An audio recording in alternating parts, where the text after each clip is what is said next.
बताएंगे।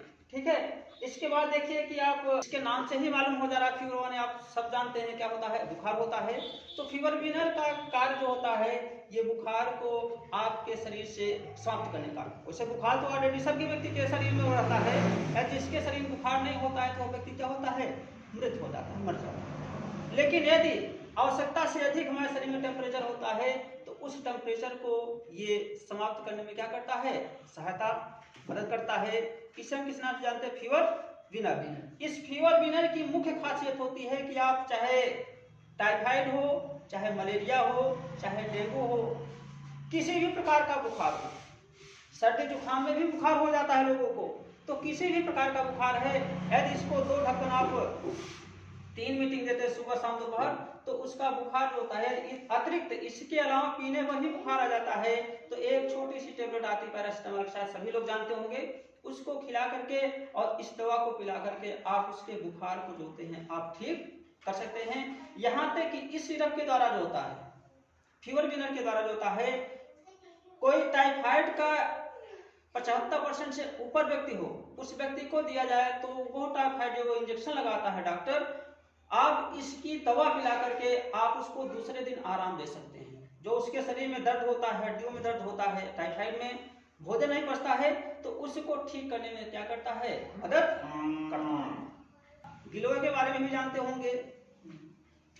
गिलोय एक पौधा होता है, छोटा वाला पौधा। पपीता तो ऑलरेडी सभी लोग जानते हैं। इस गिलोय और पपीते का इसमें क्या होता है, अर्क रखा जाता है।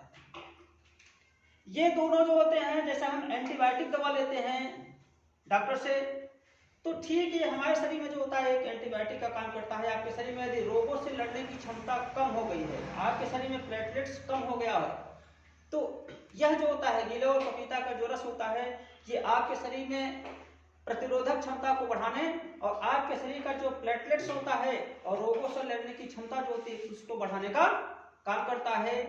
इसका नाम क्या है, गिलोय और पपीता का रस। बीटा माल सिरप में जो होता है आपके शरीर के अंदर कार्बोहाइड्रेट, प्रोटीन, वसा, एंजाइम, कार्बोहाइड्रेट, प्रोटीन, वसा, एंजाइम, कार्बोहाइड्रेट तो कुछ लोग जानते होंगे। प्रोटीन होता है, प्रोटीन जो होता है हमारे शरीर में जो होता है सर्वाधिक शरीर के विकास में मदद करता है। जैसे कि यदि बच्चा 5 वर्ष का हो जाता है तो उसको शरीर में सर्वाधिक यदि आवश्यकता होती है तो किसकी आवश्यकता होती है, प्रोटीन की आवश्यकता है। क्योंकि उस समय उस बालक के शरीर में जो होता है सर्वाधिक शरीर का क्या होता है, विकास होता है, और विकास के लिए जो होता है हमें किसकी आवश्यकता होती है, प्रोटीन की। इसी के अंदर वसा की मात्रा भी होती है और तमाम प्रकार के एंजाइम जो होते हैं, एंजाइम शायद कुछ ही लोग जानते होंगे या नहीं जानते होंगे। एंजाइम जो होता है, जो हम भोजन करते हैं या लार तो जानते होंगे, जो लार हमारे मुख में बनता है, लार में भी जो एंजाइम होती है। जो हम भोजन को खाते हैं, भोजन मुख में आप कुचलते कुचलते देखिए, मुख से थूक दीजिए तो भोजन कैसा होता है, चिपचिपा हो जाता है। तो वह जो चिपचिपा होने का मतलब हो जाता है, वो लार के अंदर जो होती है एक प्रकार की एंजाइम होती है, उसे टायलिन कहा जाता है। क्या कहते हैं, टायलिन कहते हैं। तो टायलिन जो होता है, जो भी हम भोजन खाते हैं तो वो भोजन के अंदर जो भी, क्योंकि हम हाथ तो धो लेते हैं, अब इतनी हमारे पास फर्क नहीं होती है कि हमारे हाथ में कुछ और, वो आपका शरीर जो होता है, जो रोग रोधक क्षमता होती है वो मजबूत हो जाती है और आपका विकास ठीक ढंग से होता है और शरीर के अंदर ऊर्जा भी उत्पन्न होती है। ठीक है, तो ये बीटा माल्ट, और यह बीटा माल्ट जो होता है आप 5 से लेकर के 75 वर्ष का कोई व्यक्ति है, यदि उसको भी देते हैं तो उसके शरीर में ऊर्जाहीनता की जो समस्या होती है, ऊर्जा की कमी होती है, थकान महसूस होती है, बार बार जब उंघाई लेता है, तो इन सारी चीजों में जो होता है मदद करने में सहायता करता है।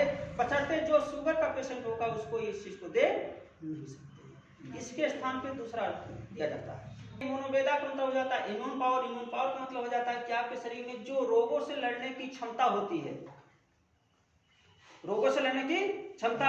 जैसे अभी आप कुछ ही समय में, अभी तो सामान्य अवस्था हो गई, कोरोना काल चल रहा था कोविड-19 का, तो उसमें जो होता है इस चीज की अहम रोल थी, इस चीज को। और आप इस गिलोय और पपीता को, यदि जो व्यक्ति इसको लेता रहा है, काढ़ा पीता रहा है, तो उसके शरीर में उसका असर नहीं हो पाया है। तो ये सारे प्रोडक्ट हैं, इसके परिचित होंगे। कोई चूरन खाता होगा, कोई इसका रस पीता होगा तो पहले तो हम लोग ये त्रिफला नाम किसी का लेते हैं तो सबसे पहले बताते हैं कि चूर्ण है क्या, यही सबसे पहले नाम लेता है। क्यों? क्योंकि मार्केट में ये चीज उपलब्ध थी।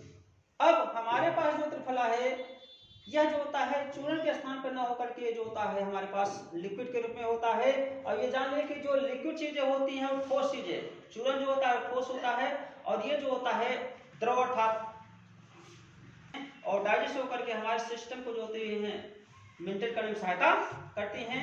त्रिफला के अंदर जो होता है इसमें हरा होता है, बहेरा होता है, गिलोय की भी मात्रा होती है, तुलसी होती है, ये सारे चीजें, मुलेठी होती है, अजवाइन होती है। तो ये सारे चीजों का एक घटक बना जाता है और उस घटक को जो होता है एक लिक्विड माध्यम रख करके यदि किसी व्यक्ति को एसिडिटी की समस्या है, गैस की समस्या है या भोजन पच नहीं रहा है, खाने के बाद तुरंत जो होता है उसका गला जलने लगता है या पेट वजन लगता है, तो ऐसे व्यक्ति को जो होता है इस रस को आप दे देते हैं तो आप फिर तीसरे दिन ही जो